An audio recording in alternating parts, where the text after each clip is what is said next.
quase que ele me larga, né? Ou eu larguei, né? Mas ele não quis largar, né? Tem um momento que ele vai para a piscina, mas ele queria continuar com o tema. Isso é importante porque muitas vezes a gente não dá muita atenção para o aluno, aí ele quer largar a gente. Então, isso é comum, né? Eu acho que cada um vai fazendo essas trajetórias. Aí teve um momento que eu disse, aí Paulo, cadê teu projeto? Né? E aí ele foi, viu que eu estava interessado, não me esqueci. Eu nunca esqueço dos alunos, eu vou para a orientação, né? Eu sempre olho muito perto. Né? E o Paulo, ele traz esse tema, depois ele lê a minha tese. O Paulo, ele lê a tese que eu fiz de doutorado, e eu conto a minha história de vida. E aí ele diz assim, professor, é muito forte. Eu li a sua tese e fiquei muito impressionado.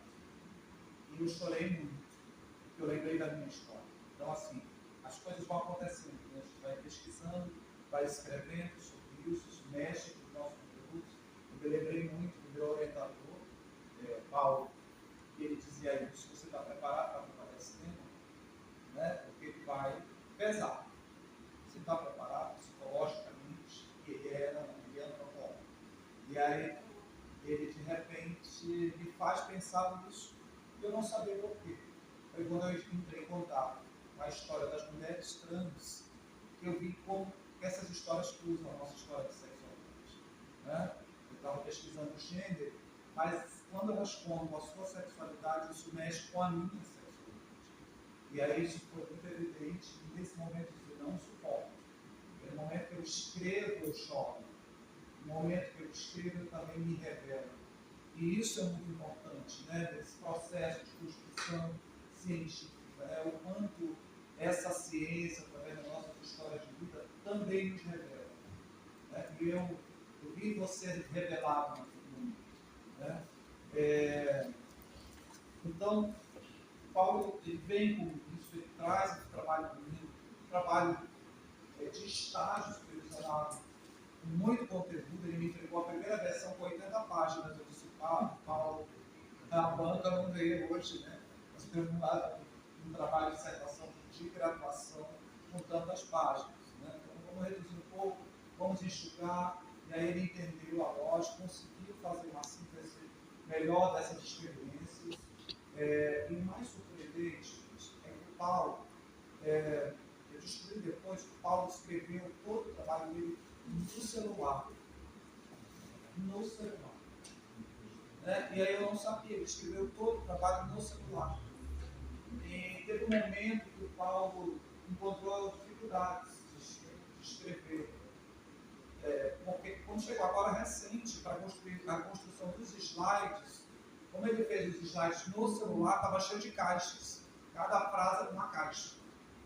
Cada frase desse slide era caixa. E foi aí que caiu a ficha. Né, Paulo, se você precisar do computador, né, eu disponibilizo o computador da direção, né, eu consigo um computador para você. Mas ele foi essa pessoa que, em momento algum, ele parou de escrever porque ele não tinha um computador. Ele tinha um celular e era um instrumento de escrita. Isso foi para mim muito forte, né, no sentido de mexer com o Paulo, mexeu comigo, eu não te falei, mas também para te encorajar. Vai lá, finaliza. E ele foi, veio, finalizou os slides, e é isso, essa história que não só é a história do gênero e sexualidade que o Paulo traz, mas as histórias das próprias dificuldades que a gente encontra durante, né, essa trajetória acadêmica. São muitas dificuldades. Também, qual a professora Érica, qual a professora Priscila nas suas falas, vejo que os documentos precisam ser bem pensados, quando inclusive eu Paulo tirar uma parte do RCA, às vezes parece que os discursos dos documentos eles estão muito, né, acolhedores para esses sistemas e não estão. Os discursos são brevisantes dos documentos. A gente precisa entender o discurso que está ali. Né? Eu acho que a gente precisa ler e fazer melhores leituras desses documentos. Se em algum momento eu barrei a BNCC, existe uma crítica à BNCC, mas é um documento que ele está. Né? Eu não barro a BNCC quando os alunos trazem, que é o documento que está vigente. Né? Então, a gente vai olhar para uma cultura mais nacionalizada, claro, essa é a crítica que a gente faz. né? Uma cultura mais nacional, né? E não olhando para a cultura local. Essa é a crítica que a gente faz a BNCC, mas eu não vou, né, inviabilizar, porque é um documento vigente dos documentos oficiais. Né? Então a gente vai levando, vai discutindo. Quando o Paulo vem falando da raiva, né, que ele dava, né, e etc., que a gente fala desses regimes de sexualidade, teve um momento que o Paulo falava da raiva que ele tinha da professora. O Paulo tinha. É isso, né? No registro de estágio, quando ele usa os relatórios de estágio, ele fala dessa coisa. E aí teve um momento que ele me relatou que a gestão, né, queria punir a professora, tirando a professora.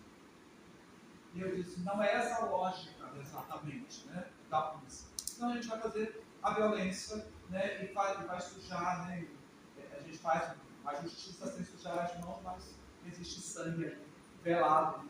Então assim, não é punir a professora, mas aprender a olhar essa formação, esse processo de formação. Foi o que eu disse para o Paulo o tempo inteiro.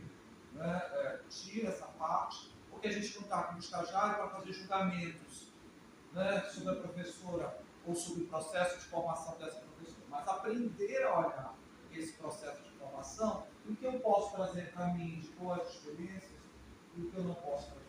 Acho que a gente precisa ter um olhar muito cuidadoso para não fazer juízos de valor, né, e atribuir esses juízos de valor de qualquer forma, né, nesse processo.